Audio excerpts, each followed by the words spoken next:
60% do not approve of the job he's doing as he gears up for the speech. Does he need to speak to them tomorrow night?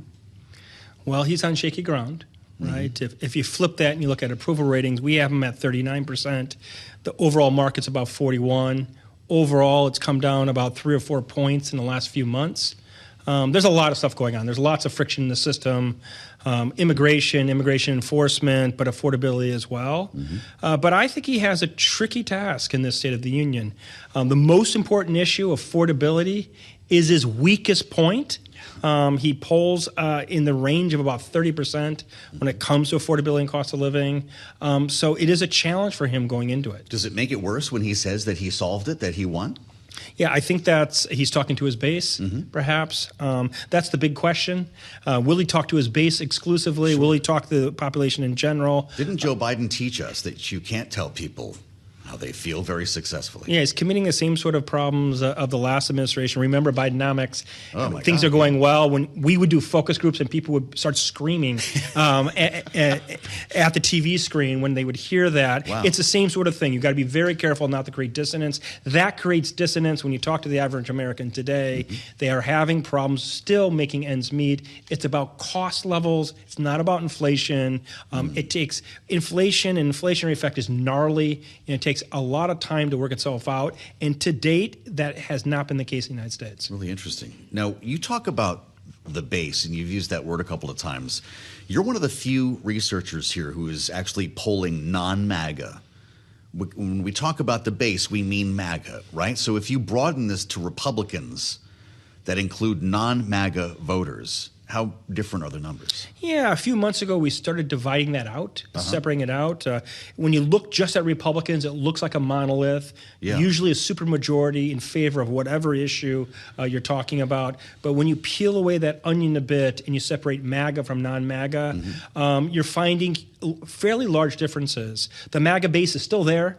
They still support Trump on many issues, including tariffs, for instance, which we just polled on, in the 70 to 80 plus range. But when you look at non-MAGA Republicans, those Republicans that are really important on Election Day, going to be really important for the midterms, they're below 50% on most of the signature issues at hand with the Trump administration. Really interesting, and it makes you wonder then, what kind of a jailbreak we could see by more traditional non-MAGA Republicans in Congress. I know this may be a dwindling number of members, but there was a thought on Friday that the Supreme Court may have saved Republicans from losing the midterms and the president simply bearing back down. Could he find the line here based on those numbers with non-MAGA members of Congress? Yeah, I think he would have to seriously change course, right? I think a lot of the MAGA members tend to be moderate, tend to believe in kind of consensus-based solutions, are not in favor of the tariffs. Only about 45 or so % of non-MAGA Republicans are in favor of the job that Trump is doing on tariffs. They're more traditional Republicans ultimately. But you're very right, and I often emphasize those points. Indeed, it looks like it will be a blue year when it comes to the House, maybe the Senate, but especially the House this year. But more importantly, I believe, is the profile of Republicans. I think we could see a more moderate class coming in, not just at the national level, the federal level, but at the state levels as well. Interesting. You talk about who is best equipped to handle major issues. Trump, Democrats, neither. It's like the same number on all three. This is the ultimate division here, isn't it? Yeah, we live in a divided country today, 50-50. I guess one-third, one-third, one-third. It suggests the importance of the independent as a swing voter. Now, they don't vote in the same numbers during the midterms, but they are also important. Indeed, they really explain Trump's decline in his numbers over the last year. He's really lost the support of those independent-minded libertarians and sort of moderate conservatives. So that number, that neither number, you're looking at as an independent voter bloc. Yeah, there's somewhere they haven't sort of put their hat in one ring or the other. They're probably, from a political perspective, they're somewhere in the middle. Well, it's interesting. It's not Republican, Democrats, and neither. It's Trump, Democrats in neither, which is how you smoke them out here, right? Exactly, because that MAGA base will be with Trump until the end. What. They are there no matter what. It's really not just about the independents, but it's about those moderate Republicans and who they vote for, or more importantly, whether they vote on Election Day. Does the State of the Union matter for people outside of the Beltway when it comes to deciding what issue or what politician or what policy they like? No, it's noise and it's very far away. Okay. No, however, the State of the Union is very important. Yeah. Because we're going to be able to go into the mind, get into the mind a bit. It's important to us, though, is what you're saying. Yes, to understand Trump and the administration, where they are, how they see things, whether they're aligned or not with what people think. So I do think it's an important benchmark, but only for us and not the population in general. Paul Sweeney said earlier he's not even watching this thing tomorrow. I don't know. I don't know if he's watching The Sopranos or. I mean, we're going to have it here on Bloomberg, you know. I'll be very curious to see what kind of guests we're going to see once we get through the U.S. men's hockey. They got to be in the gallery, right? Are we going to see victims of illegal aliens? A sort of bleak view of the country tomorrow night? Is this going to be a more hopeful view? We're going to pack the stands with astronauts and hockey players. How dark or light might this be?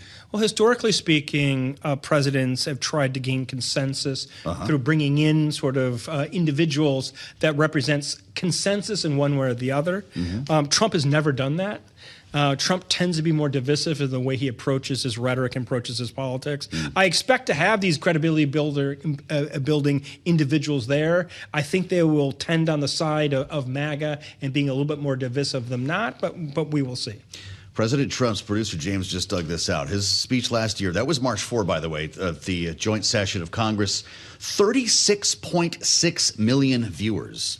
With the madness that we've seen worldwide since then, that number is only going higher, right? It might not be. I think we'll beat it. I think we're going to beat that for sure. Yeah, so people are paying attention. Then the question becomes, what's the tenor and tone in the room? Will there be decorum? Will there be holding signs yelling at the president? Yeah, I think there's a greater likelihood than in past years for this to be a non-traditional State of the Union address. We've already got there are other competing states of the union. Some Democrats are going. Yeah, but let's just take this one for the sake of argument. Trump. There's a likelihood that Trump will not go consensus. He will go really partisan and base. He needs to energize that base. It's a problem. He's looking towards a midterm, and I see the Democrats as being non-cooperative potentially. We live in this partisan time. I think they're energized. We'll see, obviously, but I think there's a likelihood of having a much higher likelihood of having a non-traditional State of the Union. Why would anyone do the official response if there's such a curse? If the speech doesn't help Trump, the response isn't going to help anyone else, is it? If you're Abigail Spanberg, you just won. Can you get any better than this? Yeah, maybe you just want name recognition. You want to be known by a broader audience.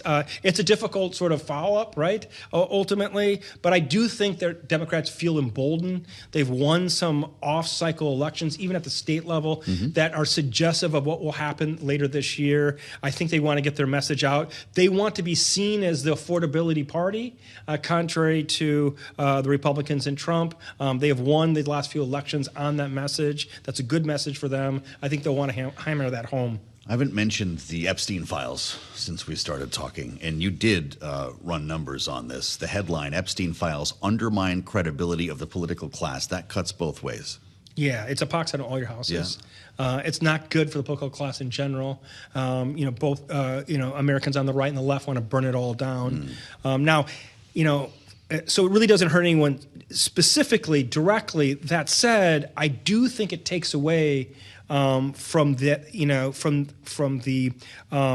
takes away oxygen from Trump on the narratives he wants to push forward. It diverts attention away from those issues that are important to him. So it's probably a net negative for Trump because of that. But from a public opinion standpoint, they blame everyone.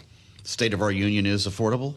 What else could he say? Yeah, he's going to do strong because we're safer, something like that. Yeah, I also think he might sort of double down on the fact that the system is broken. The state of our union is broken. And I'm the right man to fix it, and look at what we're doing, and I'm confronting the elites and the corrupt and pushing it forward. It's difficult, but I'm your man. He didn't do it last year. Based on my research here, it was not our State of the Union ...